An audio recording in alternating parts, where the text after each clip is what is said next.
It starts with action. It starts with those beliefs, the thoughts that you go through on any given moment. Realize I do hard things because I want that pride. And it's not to diminish you or anybody else around me, but it's in fact to be the best version of me so I can lead people better. Then you have between these what's called thoughts and actions. I think this, do I act upon it? That's where habits fly in, right? In between, do I do the habits on a consistent basis that lead the result I want? This is the Energetic Leader, led by a team of 3 who have influenced people at the highest level of corporate, athletic, entrepreneur, and the business world. We teach through science and data-driven methods to help you lead through energy and influence. We don't just use our stories, but the stories of those who have walked the walk, been in your shoes, and ultimately excelled. Whether it's leading a team of 10 or 10,000, building a business of 1 million or 100 million, winning 1 championship or 10, they all have one thing in common: energetic leadership. So with that, step inside and let's help transform you into that energetic leader.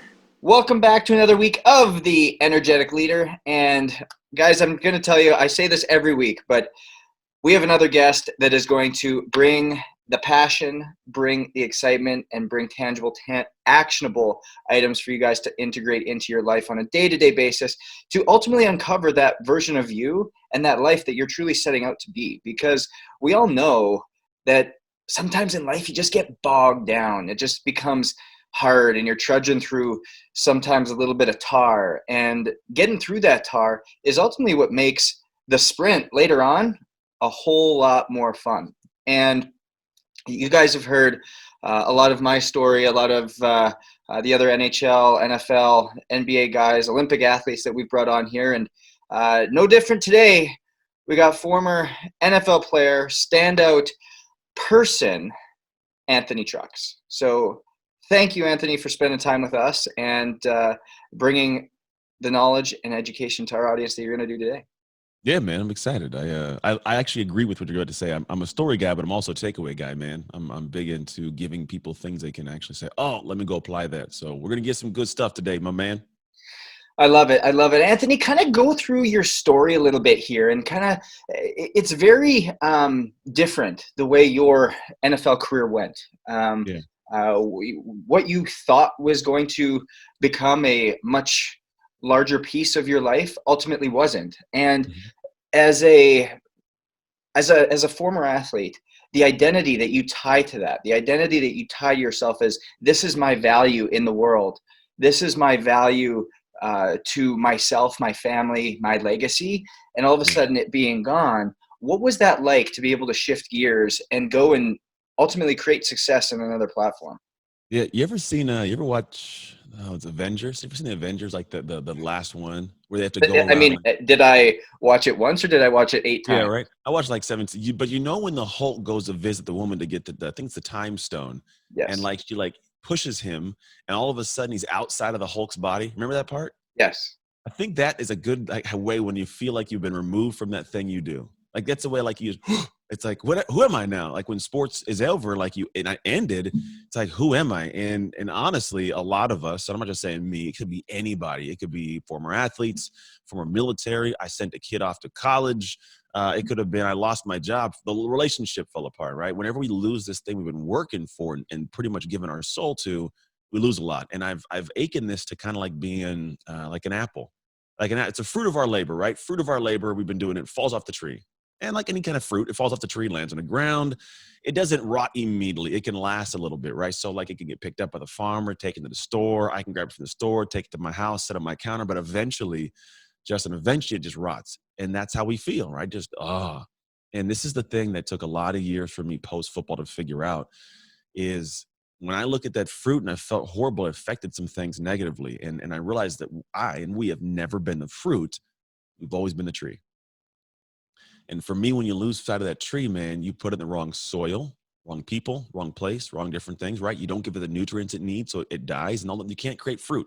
Not only that, if there is fruit on the tree, it all dies. So for me, man, post football, I came home and like I lost myself because I didn't know who I was, the fruit of the labor, right? And I wasn't focused on the tree. So I stopped pruning the branches, stopped watering the roots, nothing. So relationship fell apart. I got divorced. I wasn't a good dad. I had 3 kids, wasn't a present father. I was all out of shape. My gym business I had started after football was falling apart. So essentially, dude, like everything came tumbling down. Like, and that was more so not because I wasn't capable, because I was. Like, we're all capable of vastly more than we actually think. But the problem was I had just lost sight of the tree, man. And when you just look at one fruit, you don't take care of the rest. I love the vulnerability in which you speak to that and so nonchalantly. And I know that that's not something that happens overnight, because having listened to you and being on the other side of the camera, it's like I'm looking at a mirror. And so many of those things that you've said were exact experiences that I had gone through, and so I can sympathize with you and have empathy towards that, because I know the journey that it's on, and so many people are seeking that and feeling that on a different level. It could be that you got let go from your job over the course of the pandemic. It could be that you are leaving something else that you've identified with for so long, losing of a loved one.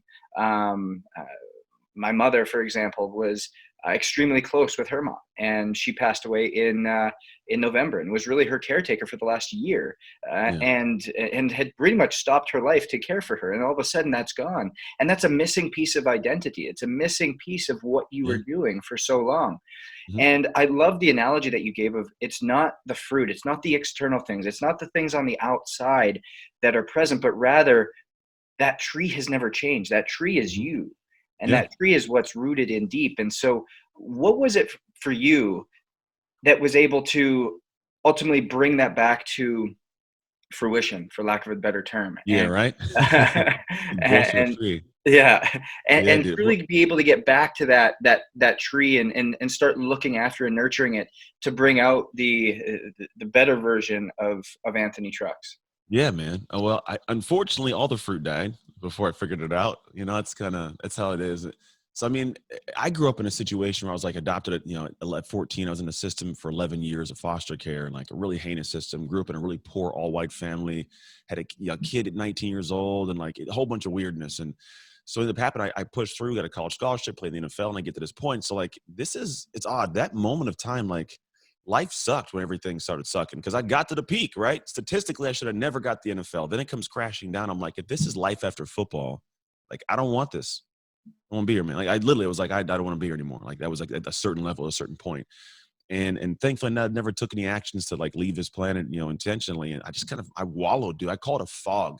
I went into a fog for a lot of years. So the divorce took place. I was living in a 500 square foot studio apartment behind one of my staff's girlfriend's house. Like, I was in like an in-law unit. It's super weird dynamic, right? My life was my kids were sleeping on an air mattress, and I'm a former NFL guy. And what ended up happening was I did the whole like float around. I'm single, multiple women. I'm a man of faith, and this was the farthest I'd gone from my faith. And then two pivotal moments took place. One was a moment where it was April 14th, 2015. And when I had got adopted, my adoptive mom got diagnosed with MS. So this was 17 years later. And unfortunately, we were in a hospital room, and I was holding my mom's right hand, and my dad on her left, and my grandma, as we watched her take her last breaths. And it was crazy because like this is a woman who was like so joyous and so just, had a bubbly, amazing, bright personality, but her body robbed her of the ability to live a full life.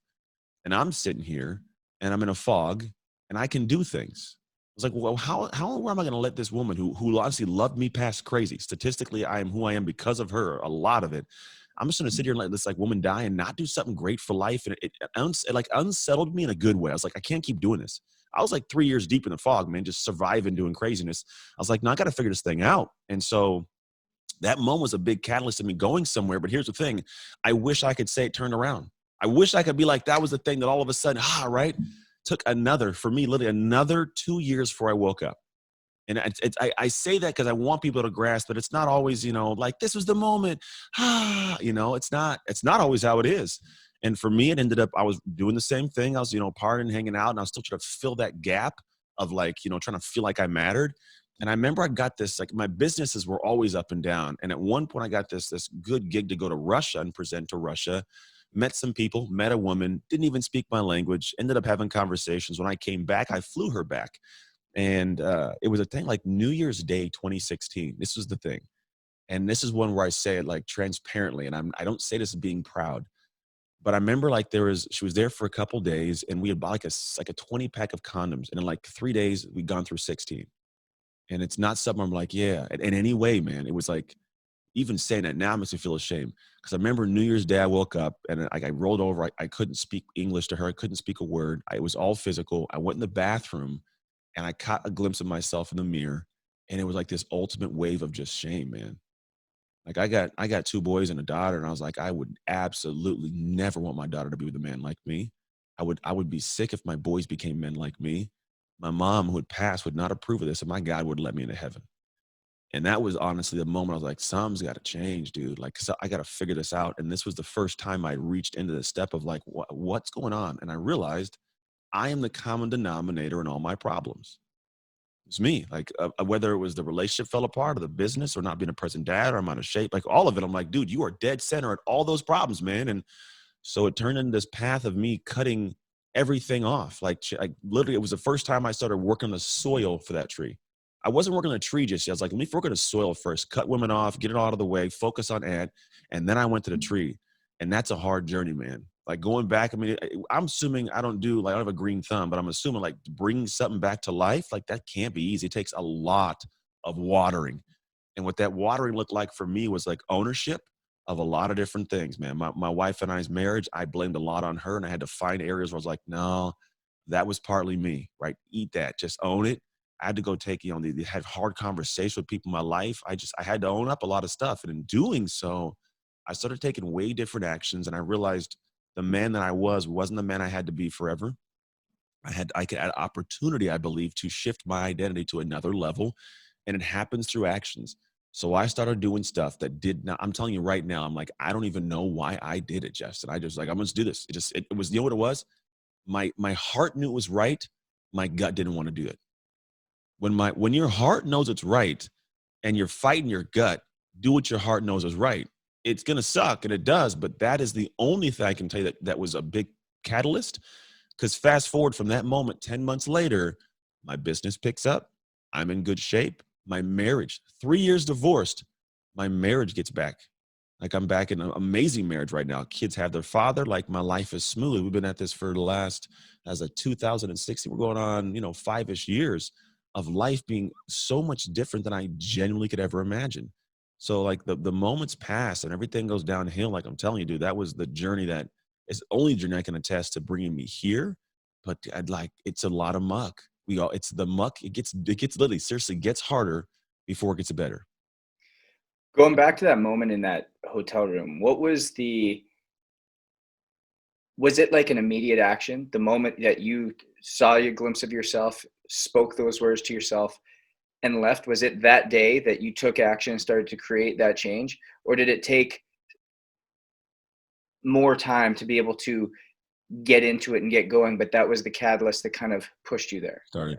Yeah, it's funny is you will do things. So I guess the way we do, we'll commit to actions, and the actions will commit us to more. So for me, the first, like if you do one thing, say it's like they say the gateway drug, right? I commit to this first drug, then it's like I'm already in. So I'll just do this, and next thing you know, you're out here, pumping heroin into your arms. And it's sad to say it that way, but that's how it is. It's a slow roll, right? But it's the same thing in positive. So for me, the first step was like, all right, I'm not talking to her. That was it, right? I'm just not going to talk to her. And I was like, hey, I need some time and space for myself. And she was fine. She's in Russia. I just don't have to answer messages. Not like it's hard. So that was that. Then when you get messages coming in from other people, it's like, okay, I'm just not going to respond to that message. Well, now I'm a little bit committed to the pot, right? If you do poker, obviously, like I was small blind, then I'm putting it in. I'm in the pot, man. I'm not going to fold. And so I make more commitments. I would have deeper conversations. Like when you start passing up on the moments and passing up on meetings and stuff and whatever it might be, you start passing up. It's like, well, I did this. I'm not going to mess it up now. I'm going to go ahead and let that one, like it all. I'm not going to ruin what I've already made of good decisions by making one bad one. And it started rolling. And then here's the thing is when you start having those cool, positive breakthroughs, moments with my kids, when I was there and present, and I could sit there on the couch and I wasn't making excuses to not be able to grab them that night because I had to go do something with some woman. I'm here, right? And it was a different flow. And then like having like the back and forth arguments with my ex-wife, because if you ever had an ex, like those they know how to poke your buttons. We're high school sweethearts, man. They know how to say things, and so like the back and forth and blame and blame and blame, and you get that emotional when I could actually go to the space and say, you know what? I know for the last few years, I blame this on you, but like, I know my part. Like, just, when I came home, I tried to find my identity again in a gym business. I went in and I was there from 6 a.m. to 10 p.m. We had twins and we had 4-year-old newborn twins. She was at home with 3 kids that were all under the age of 5. 2 were brand new. Like, how does anybody, 25 years old, how do you expect a 25-year-old to do it by herself? Like, I was a horrible, non-present husband. So I own that. And the more you lean in, the more it flows, the better relationships get, the better you feel about yourself, the more pride you have, and the more you protect that pride with future actions. And so we're now fast forward 5 years of the consistent just diving back into the same flow. Now I'm in stride now. Now it's easy. And I am deathly afraid of doing anything in the dark that will ruin my light. Like, I am a clean, by the book, simple dude. You can come, if you could, I don't mind having a camera float around me all day long, dude. You're never going to see me do anything. I'm not even tempted, right? And so for me, life is smooth. That's why I feel really comfortable teaching what I teach, because I've gone through the garbage and I live clean, right? But it's not immediate. It's not a fast thing. It's just like sports. We're both athletes. When you were a kid, you weren't amazing the first time you touched the ice, right? We just get better and better and better. And the better you get, the better you want to get, the better you get, and it just builds. And that's been my process for life. It's so amazing, and it's so true. Is the further in you get, a lot of people often see it as, okay, I'm going to get motivated and then I'm going to take action. Yeah. And it's actually the inverse. It's where you take the first action, and that action, the results yield further motivation, Yep. which yield further actions that repeat that same feeling and go over and over and over again. And All day long. it's incredible to see how addicting that gets, and wanting to be a part of that. I still remember Jesse Isler was talking about. Uh, we talked with him, and he was telling a story about him and Tom Brady. They bought a racehorse together, and I heard. they were watching this they were watching this horse race, and it was like the horse's sixth race, and it had only ever finished second. And the horse went and did a big race against all the horses that were going to be in like the Derby and the Preakness and all these big massive horses, like big rigs. And again, it finished second. And Jesse calls me, he goes, "Hey, Tom, great news, great news. The horse finished second in a really great field." Yep. And he gets all upset. He goes, "Well, shit." And he goes, "It's okay, Tom." He's like, "An awesome field." He goes, "If that horse never learns what it feels like to win, it's never going to know that feeling and will never be willing to relinquish it."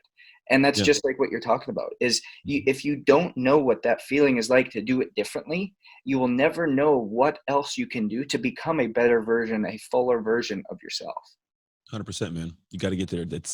And my wife has friends that, well, one friend specifically, she's an awesome woman. I'm not going to say anything bad about her, but she's been heavy set all her life.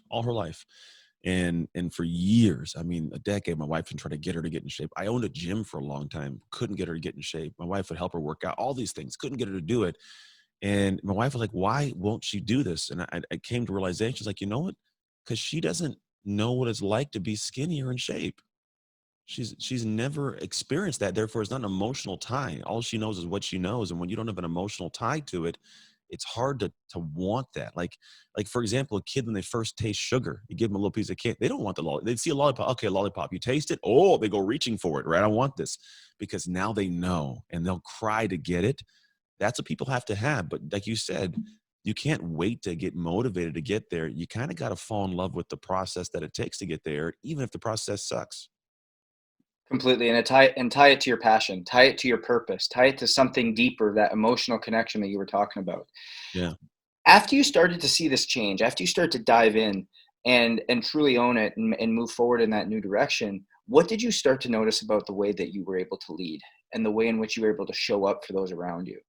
Yeah, I'm real big on moments. I think there's this thing I call mastering moments moves mountains. And if we talk about mountains in life, there's a lot of mountains in life. There's the mountain of, the business closing the deal. There's the mountain of, proposing. There's these moments that happen in our life. And there's also big moments that will lead into the future of our personal pride for ourselves, we'll protect. And when I talk about moments, there's a lot of things that happen. But if I don't have the ability to unconsciously, in a specific moment, like fight for myself, I'll lose a lot. I'll lose things. I'll lose the job. I'll lose the deal. I'll lose the client. Like I'll just lose it. And I don't think people even register that it happens sometimes. So when you ask what I noticed about myself, I noticed that I would not naturally, I unconsciously would not settle for less than I knew I deserved. I mastered moments. I would show up and fight for myself. I'd battle when somebody would call me out as opposed to tucking away like, oh no, this is who I am. It's what I do. It's why I did it. Right. Or like in a moment of a phone call and someone wants to possibly join a program. Well, I don't know. I'm going to talk to the other guy. You talk to the other guy, but I'm telling you right now that I know with a shadow of a doubt above and beyond, I will serve you at a better level. And if what I have doesn't, I will find that thing for you. There's a certain level of confidence I have because of the back years of build, and that's not something you can consciously think up. It's a reaction that's almost like it's just an unconscious reaction. So what I notice about myself and people who actually do this work is like, if I know in my heart of hearts and my gut that I deserve whatever this is, and or I can do a better job, like there's no way I'm gonna not get it. Like if it's my piece of cake and I'm starving and you walk up and take my cake, my immediate response is, what are you touching my cake for, bro? Like, just that's my cake. You know what I mean? So what happens is it's the same thing for anything in life. No matter what it is, if you have inset built up that identity by doing the work to own that, the moment anything comes into life to try and take it away, or you may see it floating away, you will rear up immediately and protect that thing and keep that thing. Of all parts of what I've done, that I believe is the most beneficial to me, because it's like the make or break moments that make or break my life that I can't go back and change. They're happening in real time. And I don't like that whole hindsight thing. And the only way I can prepare for the moments that might be, irreversible is I build today a confidence and a pride. So in those moments later, I show up for myself the way I need to. You talk about the work that you put in, and so often people think that stuff like this just happens. It's, oh, I'm just going to go through life, and things are going to happen to me, experiences are going to happen to me, and without the intention, without um, the awareness of Mm. what's going on, it's very easy for life to take you down a Yeah. different path, unless you honestly do the work that you put in to put yourself on the path that you want to be on. And kind of talk to that work aspect, that Yeah. it wasn't, well, maybe it was easy, but that it wasn't always easy, that the work is hard, and the work takes effort and consciousness. Yeah, it does, man. What's funny is, so there's the study that was done of people that had glaucoma, and they had, the surgery. After surgery, they had to have these eye drops put in their eyes. And 59% of people, knowing that if they didn't put eye drops in, would go blind, they didn't do their eye drops. Why would that be? I was like, 59% did not do it. 59% of people, knowing they could be blind, just didn't put the eye drops in. I was like, that doesn't make any sense. And here's what it came to be. The truth of the matter is, people have this magical idea that the future is going to be better. Like magical, it's going to be better in the future. And like, no, like that's not not how it works, my friend. And I think what people are doing is like, they think it's be better because I got time to get there. I rest on it. I got time to get there, and they're waiting for that far destination. And I tell people, and I might have said this earlier, but you do not fall in love with the day. So you don't fall in love with the destination. You fall in love with the day. My job and what I do is to love my days. The destinations will come. And I look at it like this. When I want to get in shape, I just recently lost like 35 pounds. I was a chubby bunny at the beginning of the year, my man. And I want to get in shape. I was like, I got to get in shape. I didn't go and say like, I'm going to find a way to just fight and grind until I get to the finish line, cross it. I was like, I want to develop a system in a day where I love the food I eat, even if I want some burritos. I'm gonna find the food I love. I'm going to fall in love with the workouts. I'm going to love this hard work. And what's crazy is, it is hard in the beginning. It just is. I'm out of shape, man. I'm over here lifting weights. My lungs are burning. I'm hawking on. Like that post cardio, like that lung butter that comes up, dude. I was hawking that It's stuff. terrible. Dude, it's horrible when you haven't done it for a while. So I'm doing that, but I'm like, I got it done. All right, I feel good. I got it done, right? And it starts to climb, and I get better and I get better. What happens is, in the beginning, yes, that thing is hard. And what I used to do months ago was difficult. Now, dude, it's easy. Because anytime, if you think about like lifting weights in a physical sense, when the weight is heavy, I don't leave the gym and then come back and hope I can lift the weight. No, I come back, lift lighter weights day after day, and I get stronger and I get stronger and I get stronger. And eventually I'm in great shape, and I love it. And I'm holding that for longer. But what most people are doing is saying, I just want to come in the gym and be strong. I don't want to do the hard work. I don't want to do it. It's like, I get that you don't want to do it, but the longer you fight, you have your brain keep saying, I don't want to do it, you won't do it, you won't have the result, and it'll be burnout. You'll freak out. So for me, I'm like, find a way to love the hard work. My son, he's 11 years old, and we're doing push-ups and sit-ups and pull-ups right now. And he'll do 100 push-ups and feel horrible. I'm like, you're supposed to, but it hurts so bad. I'm like, dude, find a way to love it.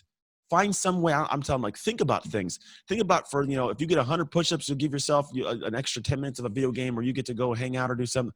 We'll find something for you, but we need to get you to love that. Because when you love that, and that's the piece you love, dude, it's like eating ice cream all day, and literally the thing you get later is a cherry. So the hard work, man, it's not something you can avoid. And I don't think we should want to. I think you should love to do the hard work, because the people that are successful, they're not different humans. They aren't all of a sudden mad. They don't have extra parts of their brains, and there's not there. All they did was they started falling in love with the day. They started finding ways to enjoy the moments. And the more moments they got to stack and love, the more success they have. And that's why they look like they're having an easy time being successful. And when other people are struggling, because you're fighting it. Find a way to fall in love with it, and the destinations come much quicker and much, much more frequent.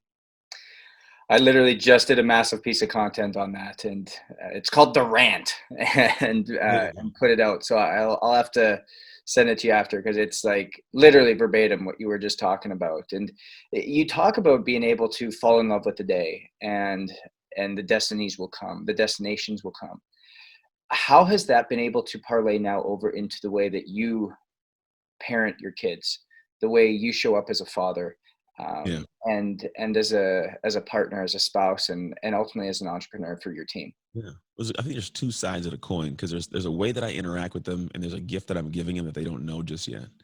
So the gift I'm giving them, like, I grew up in like literally poverty, poor foster kid, not much. So like anything was great for me. I used to have shoes that were so, like, I had the Nike Cortez, the canvas. I would get like one pair a year, and I'd run around like crazy. My feet, my toes would poke out the side of the shoe. I would in class, I would lace those up with metal paper clips so that I could actually keep the shoe together.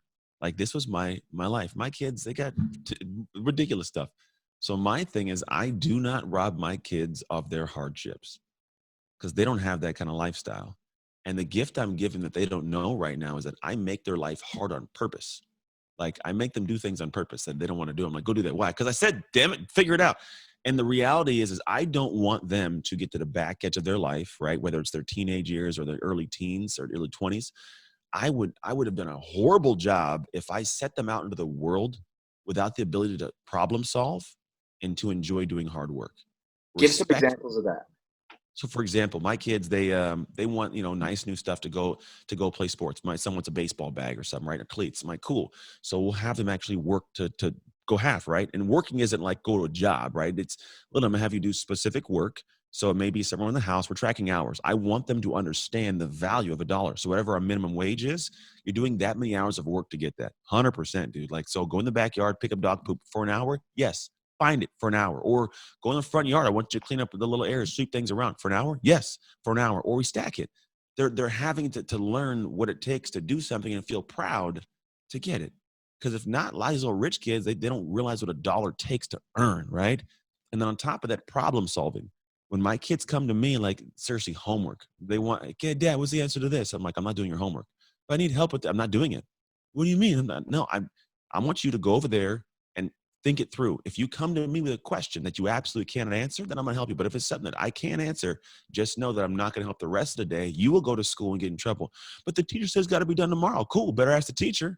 Like, I need you to understand how to problem solve, communicate with people. I'm not going to make it easy. My wife doesn't get it as much. She's more of like, it's okay, make it. I'm like, no, I want, when my kids go to college and they're 18, 19, I want to be able to sleep at night. I want to know I'm not worried about that kid out there in the world and something crazy happening to him because the dude can't take care of himself. My daughter can't handle herself. All these little nuances. So I purposely find ways in their days to make things difficult. Their rooms better always be clean. You want to watch TV? Cool. You got a chore, right? We don't need them. We literally have cleaning ladies. I don't need them to do stuff. I make them sweep and clean things that are already clean most of the time. I'm like, just do it. Why? Because I said to do it, man. And you want to watch my TV? They got a 100-inch theater room with a TV they can go play video games on. You better do something to earn that. I didn't have as a kid, but that for me, they don't get it as a gift right now. But that genuinely will be the thing that later on they go, okay, I'm glad my dad was a little bit difficult because, now I get this hard thing happening. And when you have more responsibilities later and you shut down, you have a lot more to lose. So I want them to not shut down when things go hard. And then for me, that relationship, how I interact with my wife or my kids, I'm always big on reciprocity, respect. And the way that I've had all the aspect of work tie in is like, I understand like a certain level of effort that has to be given to all areas, right? And things that I also may not want to do. And so what I realize is if I'm going to do hard work and do the things that got to be done, I do it too. So there's things my wife will ask me to do that I don't want to do, man. I'm like, whatever, I'll go do it, because I realize a relationship, here's the thing, is when people know you don't want to do something, you do it, they understand that you care for them. And it sounds odd, but like when my wife knows that I want to do something and she asks me, I thoroughly do it. You can see in her eyes, she's like, I love you. Like, you're my guy. And just like, for example, at a mastermind we ran last week, long days. I was there, I'm the lead guy. It's my mastermind. And we're there from, I think we started like 8 o'clock, and we didn't get done until dinner was like at 8 or 9. And she was taking a flight to go to a track meet she runs in. And I literally had to get up the next day at like 6 o'clock, get my work and get going. It's, I think, like 10 o'clock at night. I go to bed at like 10:30, but she went to this thing with me, and I was like, I wanted to come hang out, meet my people. So I drove her an hour and a half out to the airport and back, and got back at like midnight, just so that she could actually have some time spent with me and go on this ride. Right. So I understand how hard work works. I understand that in doing so, I didn't do it negative. I did it because I love her, but it bonds a relationship. When you can learn to find, like I tell them, find a way to love the day. Like, that's the parts I love. I get to spend an hour and a half with my wife, chilling, talking in the car, drop her off. She goes off and she knows, like, damn, my husband supports me. He went out of his way to do something cool. She came back. She's happy. Like, it bonds things deeper. So there's so many nuances and weird parts of relationships people don't grasp that tie into your ability to do hard things, to do hard work that you might not really love, but seeking to find the joy within it. I love that. And it's so applicable to so many different avenues, because the work that you put in, and we had a couple of guys talk about that, of how doing hard things builds credibility with yourself. It builds that credibility so that when the real test comes, the real time that you need to pull upon that muscle, you've exercised that muscle. You've exercised it a million times at a very small trajectory, over and over and over again. For that big one that you now needed to act upon and actually fire, you've got that capability and ability to do it. 100%, man. I agree. That's a really good way of putting it. And what it breaks down to, it's weird how there's so many ways to look at the whole thing, but it really boils down to like, there's a process have called ideal identity, and you just kind of spoke to it, which is pretty cool. And the work I do, which is actually rooted in the core human base of you, right? It's the anchor, the root of your humanity. It's your identity. It's like the software to your computer's hardware, right? So the way I look at it is we have these three key areas in overlapping. One is beliefs, other one's thoughts, other one's actions. So beliefs are, do you believe in something specific, or what does your ideal identity believe in? Like, if I ask you your beliefs, you have those. You'll fight for those. You'll die for those, right? Then you have the thoughts that are consistently running in our brain. And although I think the American Science Association, or so like American Science Foundation, did a study, we have between 12 and 60,000 thoughts a day. 85% are negative. 95% of those are repetitive. So we have these thoughts, and if we don't take any control of them, they will spin off negative, right? So if you have beliefs and these thoughts that aren't in line, where those overlap is your mindset. I believe something, I'm talking differently. I'm a weak mindset, right? So I was like, I should go out there and kill it. And then I go, but can you, Ant? Oh man, you're going to do bad in that field. You're going to miss a tackle. My mindset's weak. I can't do anything, right? Then you have between these, what's called thoughts and actions. I think this, do I act upon it? That's where habits fly in, right? In between, do I do the habits on a consistent basis that lead the result I want? We all have habits. They're just a lot of the time haphazard. Like, I have a habit of maybe every night eating, ice cream. You're going to get fat. That's a bad habit. You know what I mean? But you do it every day. Then you have the big actions, the bold, amazing, like the ones that like scare you, but you do it and go, hell yeah, I got that done, right? That's the big action. Now, the one you just talked about is the big one between beliefs and actions. If I believe to my core, I'm supposed to do something, and I don't take the action on it, I take a little bit of my identity down. I chip away at myself, right? If I believe, I was talking about it this morning or yesterday morning, I believe I'm supposed to get a workout on a specific day. Yesterday, I didn't do it. How did I tell you I felt? Like crap. I was like, man, I feel a little bad. I'm going to beat myself up today, right? My personal pride's diminished.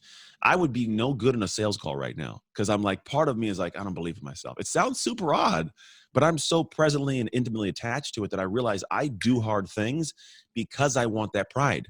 And it's not to diminish you or anybody else around me, but it's in fact to be the best version of me so I can lead people better with a full confidence in who I am. But anybody in the world, man, if you don't act upon the things you believe you should, you will lose that pride. You will lose the investment. You can't cash in when you need it. No, I agree wholeheartedly with you, 100%. And even adding to that study that you were talking about, the other big thing is 85% of those thoughts are subconscious, Oh yeah. and things that you just are not, that you are not able to. So if you can control the positivity and which thoughts you're listening to, man, think about if all of a sudden the positive thoughts were on replay in a Yep. subconscious state in your mind. How strong is Hmm. your mindset then? How proud are you then? How capable are you then? That's when Yeah. it gets scary. And that's That's what what the it, best do. That's what the success do. that's why people look at other videos like, oh, this guy's cocky or he's arrogant. No, no, no. He just works so hard that he has this confidence you can't fathom right now. 100%. 100%. And I love it. I love it. What would the old Anthony Trucks say about you if he was to run into you today? Today, oh man, he'd make fun of me today. You know why? I think that there's this thing where a lot of people that are not at a certain level, they have to do one of two things. If they look at you and their gut goes, that dude's doing great, or that woman's killing it, they have to do first, one option would be they have to look at themselves and realize they're not doing something great. And they have to feel that and it doesn't feel good. And they got to admit, I'm not doing so great. Now, most people will not do that. They'll do the second thing. The second thing is demonize you, make fun of you, and tell you what you're doing is not great enough so that they can bring you down to their level and they can feel good about themselves again. And I believe a lot of what we do in the world, even for myself, like I go out trying to be a mirror to how much more you have inside of you. All day long, I'm gonna do my thing and live my life. And I'm not boisterous. Look at me, but I'm living my thing. And when people poke and prod, I'm like, I don't even care what you think because you aren't on my level. And I don't say that in a disrespectful way. I say it in a way if I need you to grasp, I'm not gonna let you bring me down to your level. You're gonna rise to mine. Now that old Anthony would have looked at Anthony and be like, oh, I'd make fun of him. Well, he's just out there doing his stuff. He's stupid. But the reality is like Anthony still wanted this kind of life. He still wanted joy. He still wanted peace. He wanted freedom. Like I'm hanging out in the middle of the day when I'm done with this conversation here. I'm gonna catch a workout. I'm gonna go hang with my wife. I have freedom because of how hard I work, because of what I do. And I believe a lot of people around the world and they go out and they try to bring people down, not because they're not great, but because they know that they're not as great as they could be. Even more important, what would Anthony Trucks today say to Anthony Trucks of old? Oh man, he'd love on him, bro. That's what I do all day nowadays. Seriously, this guy going back to him, I would love on him. And the reason why is because sometimes people they need to realize there are different humans, and you need to be a pattern interrupt. I'm a pattern interrupt for a lot of people. I am a 6'1", 225-pound black man who will talk about my feelings all day. I love my wife to death. I show up at a different level. I'm a phenomenal dad, and I'll give you all the dirt and crazy. I speak at a different level of like expulsion of my heart. I'm not a norm, and it's totally cool. And in doing so, I realized that in those moments, if I can be different from what someone would expect most people to do, I have an opportunity to improve their life. I had a guy one time listen to a podcast of mine, and he reaches out in a message and goes, "You have a horrible, FM radio voice. You should stop doing your podcast." I was like, "Interesting. My voice is butter, bro. What are you talking about there?" No, but I was like, interesting. And I wrote back, I was like, hey, you know what? I'm sorry that that you don't like the podcast. I'm not for everybody, but I absolutely wish you the best. You can give me some ideas of topics or people you want to listen to. Maybe I can introduce you to some you might like some more. And it was a complete different response than he probably expected me to fire back. I just didn't. I didn't care. I knew this one thing. People who will give you like anger, just like unhappiness. I've never known an amazingly joyous, happy person to say negative things to somebody. So knowing that, I'm like, this guy's got to be in a funky place. I'm not going to go and either come to his level or I'm not going to try to make him feel worse because he's probably already feeling worse. I said it back. He goes, well, I'm kind of sorry. Like, you're kind of a nice guy. I didn't expect you to do that. I went back and forth. We ended up having a good conversation. I come to find he's having an issue, like his wife and his marriage. He's just kind of some of the stuff I went through. He's doing some stuff where work wasn't going right. He wasn't feeling good about himself. And he happened across my thing and latched onto me and he was going, right? And I actually got him to a better place. It started with a message of him trying to poke holes and make me feel bad, you know? And so in that moment, I realized that's how I got to handle everything from now on. So if that Anthony, I went and talked to him, started making fun of me, which you do get, I get trolls on my live streams and stuff. Dude, I just go in and I hug him, man. I give him like a verbal hug. I'm like, man, I don't know what you got going on, but I do know you wouldn't be doing this if everything was great in your life. So true, heart of hearts, man. I hope things are well. If you need an ear, I'm happy to listen to your problem. Now, not everybody responds nicely, but that for me is the end of it, unless they go positive. But that's all you got to do, because the moment I engage with opposite negativity and meet that person, no matter what it is, my emotions are now in that place.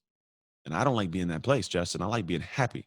So if you're going to be there, I'm not going to come down there. And the way you come down there is by retorting, responding, fighting, arguing in the comments. I don't do that, man. I'm happy and I'm going to stay happy. And I'm going to do it by not going back down to your level. And that's true leadership.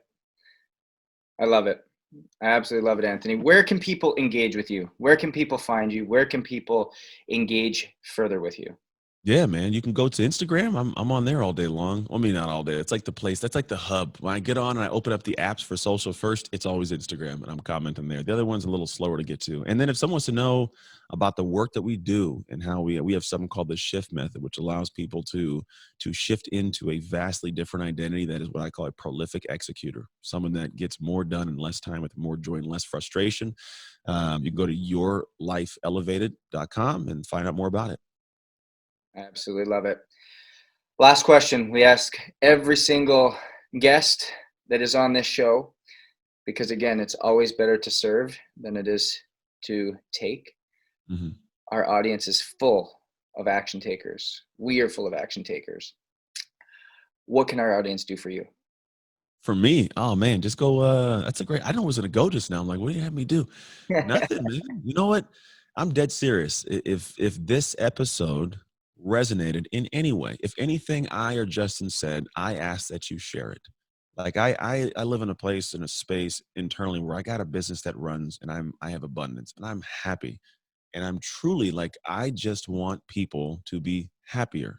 And if I can do it through my words this way, like that's all I can ask. So the audience, you guys listening, I would love for you to go to that little button that says share and share it. That's quite literally all I can ask of you if you enjoyed any part of what we said. Well, as they say in Step Brothers, did we just become best friends? I I think so. This was awesome, Anthony. It's very seldom that you meet somebody and you feel like you have this instant connection, and it's a great feeling when you're able to have that and you share that energy, you share that space, you share that mindset, because it's a very unique place to be. And I've talked about this a little bit as well, but I have this concept Mhm. that I called gas. Um, Okay. and it's your give a shit level, and Ah, okay. and and I have a massive gas level, and Yeah. thus I expect those that I bring into my company, I associate with those Mhm. that have a massive gas level. And so, with that being said, I love your gas level, and it's something that creates that level of energy that connects us, that brings people together. So, and for everybody listening, as you guys have dove into this and taken a look at this, if there's something sitting on your heart, something sitting on your mind, that you're feeling, that you're like, hey, I'm not leveling up, I'm not where I need to be, I have the opportunity to be better and break out of this mold that I'm currently sitting in. You don't have to sit there, you don't have to stay there. It starts with action. It starts with those beliefs, the thoughts that you go through on any given moment, and truly take action upon them in an appropriate way that's going to take you to new levels, new heights. Forget about the fruit that's outside of the tree, but focus on the trunk, focus on the root, focus on the soil that isn't around you. And ultimately, you can break out of it and create a life just as old and new Anthony have been able to do that for themselves. Mhm. With that, everybody, stay hungry, stay humble, and we'll see you guys next week.